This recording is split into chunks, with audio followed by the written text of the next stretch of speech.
네, 이번엔 미증시 전문가와 함께하는 시간 미증시 인사이트입니다. 오늘은 한국투자증권 명동 PB센터 김호균 팀장과 함께합니다. 어서 오십시오. 네, 안녕하십니까? 네, 현재 3대 지수 S&P 500이 0.9% 하락 중에 있고요. 나스닥이 1.34% 하락 중에 있습니다.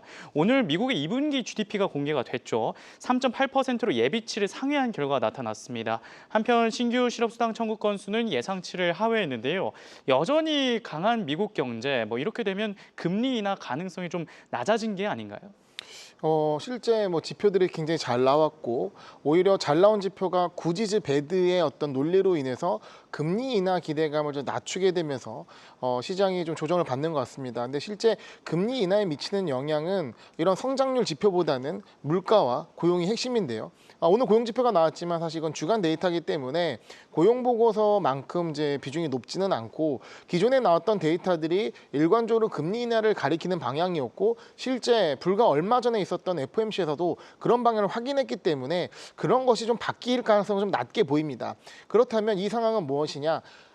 좀 많이 랠리가 진행된 부분에 있어서 어떤 차익 실현 매물이라든가 한번 쉬어가려는 시장의 의도가 있는 것이 아닌가라고 생각하는 게 좀 더 맞을 것 같습니다. 네, 현재 좀 많이 올랐기 때문에 차익 실현 매물이 오늘 등장한 것이다. 이렇게 코멘트를 남겨주셨고요. 최근 엔화 가치가 급락 중에 있습니다. 스위스 프랑 대비 엔화 가치가 사상 최저치로 떨어졌는데 엔캐리 트레이드가 금융시장에 다시 등장했기 때문이라는 게 있습니다. 엔캐리 트레이드 이렇게 활발해진 이유가 무엇이라고 보고 계십니까? 일단은 환율 변수는 금리 변수와 함께 시장에서 굉장히 주목해야 할 매크로 변수입니다. 파악하기도 어렵고 갑자기 시장이 이거에 대해서 요동칠 수가 있기 때문에 주목을 해야 되는데요.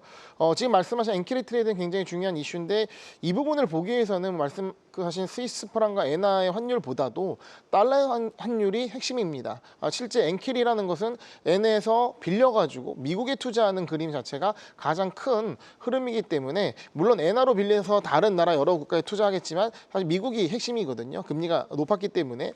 근데 이제 엔달러 차트를 보게 되면 148엔 정도로 이제 수준이 과도하진 않다라고 보고 있습니다. 그래서 가장 중요한 건 엔달러 차트인데 엔달러 차트는 그렇게 심각한 어떤 극단적인 가격을 보여주고 않다는 부분을 체크해야 될 것 같고요. 이는 어쨌든 미국이 금리 인하를 하는 방향으로 가고 있지만 BOJ는 이런 금리 동결을 하는 방향으로 가고 있기 때문에 그 금리차 축소가 가파라지진 않는 가속화되지 않는 부분이 엔캐리 트레이딩 청산에 있어서 어느 정도 시장의 우려를 더는 부분인데 그럼에도 불구하고 어떤 하락의 명분을 찾는 시장의 노력에 있어서 이런 엔캐리 트레이딩 청산이 하락의 명분이 아닐까라는 부분을 좀 끄집어내고 있지 않나 생각이 듭니다. 네, 엔캐리 트레이드 청산 관련된 이슈까지 살펴주셨습니다. 그러면 첫 번째 이슈로 바로 넘어가 보도록 하겠습니다. 네, 엔비디아의 인텔 지분 확보 소식에 주가 상승세 좋았던 인텔, 이번에는 애플에 구조 요청을 했습니다. 네. 이 애플의 투자 유치를 위해 접근했다고 하는데요. 이 이슈 어떻게 보셨습니까? 시장이 안 좋다 보니까 이런 뉴스에 인텔의 주가가 올라가는 상황인데요. 실제 최근에 애플에 관련된 뉴스가 많이 있습니다. 그리고 인텔 관련 뉴스도 많이 있어요. 그 뉴스 두 개의 뉴스가 지금 오늘 합쳐졌습니다. 인텔이 애플에 러브콜을 보낸 건데요. 이거에 따라 이 주가 시간의 상승을 한 겁니다. 결론이 난 것도 아니고요. 살 사람이 말한 것도 아니고요. 나를 사줘라고 얘기하는 좀 총극 같은 상황이 벌어지는데 이는 엔비디아가 인텔에 투자를 한다라는 소식에 이어서 그러면 애플 너도 사줘라는 어떤 제스처가 나온 거거든요. 제 생각에는 만약에 애플이 우리가 인텔 투자를 생각이 있다라고 언급을 했으면 엔비디아 케이스처럼 그러면 좀 가능성이 있어 보이는데 오히려 인텔이 애플과 얘기 중이다라는 부분이 저는 조금 우리가 좀 자대로 살펴봐야 되지 않나, 너무 흥분하면 안 된다 생각합니다. 하지만 그럼에도 시장이 이렇게 반응한 이유는 논리적으로 맞지 않지만 트럼프의 존재 때문인 것 같습니다. 트럼프가 이를 강제하면 어쨌든 애플은 어쩔 수 없는, 얼마 전에 그 팀쿡 CEO도 백악관에 가서 어쩔 줄 몰라는 모습을 받지 않겠습니까? 그래서 트럼프가 인텔을 살려, 지분 투자해 라고 했을 때 딱히 뭔가 거부할 수 없는 현재 상황이 아닌가, 시장 그렇게 이해하고 있지 않나 생각합니다. 그러면 인텔은 왜 이렇게까지 왔나? 그만큼 인텔의 파운드리가 답이 없는 상황이거든요. 그러면 인텔의 파운드리 살릴 방법은 극단적으로 가장 큰 수요가 있는 애플과 엔비디아가 수요처로 나와야 되는 부분인 거고, 그러면 그 두 기업이 기존에 쓰고 있던 TSMC가 또 다른 변수가 될 수 있기 때문에 네. 이런 상황에 있어서는 TSMC의 주가도 같이 살펴보면서 해당되는 이슈의 추이를 살펴볼 필요가 있다고 생각을 합니다. 네.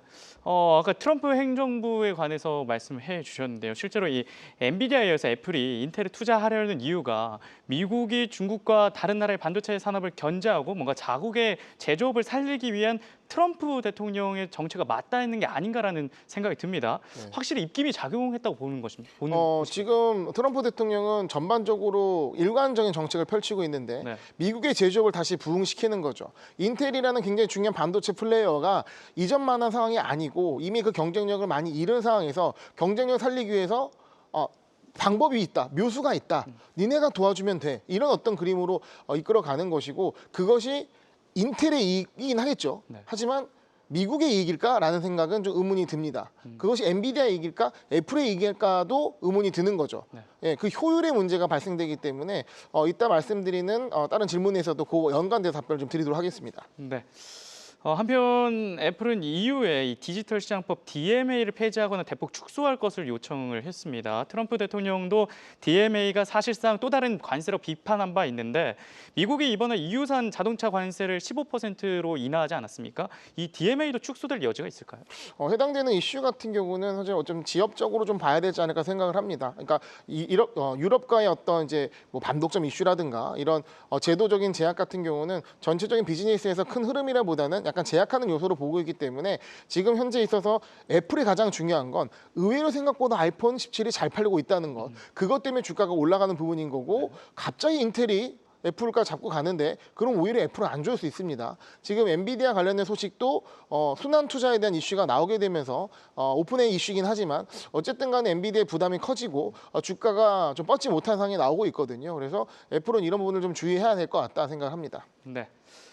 그리고 전기차 섹터 이야기 좀 해보도록 하겠습니다. 네. 일본의 닛산과 혼다가 미국에 판매하는 전기차 일부 생산을 중단한다고 합니다. 일본 자동차 기업들은 왜 이런 선택을 한 걸까요? 일단은 지금 전기차는 이제 성장 산업에서 좀 벗어나지 않았나 싶습니다. 그러면 전기차만 갖고는 안 되고 전기차 플러스 알파, 즉 자율주행의 시대로 넘어간 것 같고 이미 중국은 지금 출시되는 모든 전기차가 자율주행을 탑재하고 움직이고 있기 때문에 이런 흐름에 따라서 전기차라는 산업 자체가 성장 산업이 아니기 때문에 정책적인 수혜가 줄어들 수밖에 없는 거고 대표적으로 보조금이 감소되는 부분이고 이런 어떤 이제 그 리튬 관련된 이슈에서도 벗어나기 어려운 그런 부분에 있습니다. 그래서 그런 결정들이 일단은 성장 산업이 아니란 부분에서 오는 그 고심인 것 같습니다. 네. 그리고 지금 나홀로 강세를 보였던 테슬라 오늘은 3.87% 하락 중에 있지만 그래도 여태까지 상승세 좋았는데요. 이 울프 리서치에선 3분기 매출이 시장 예상치를 상회할 것이다라고 언급을 하면서 여태 강세를 이어갔는데 테슬라 강세 이어갈까요? 지금 증시가 빠지는 거는 특정 주가들이 빠짐보다는 지수가 전반적으로 밀리는 느낌입니다. 인덱스로 빼는 상황인 것 같고요. 테슬라도 최근에 어쨌든 오늘을 제외하고는 미증시가 약한 부분에 있어서 나홀로 상승세를 이어갔거든요. 그 이유는 확실합니다.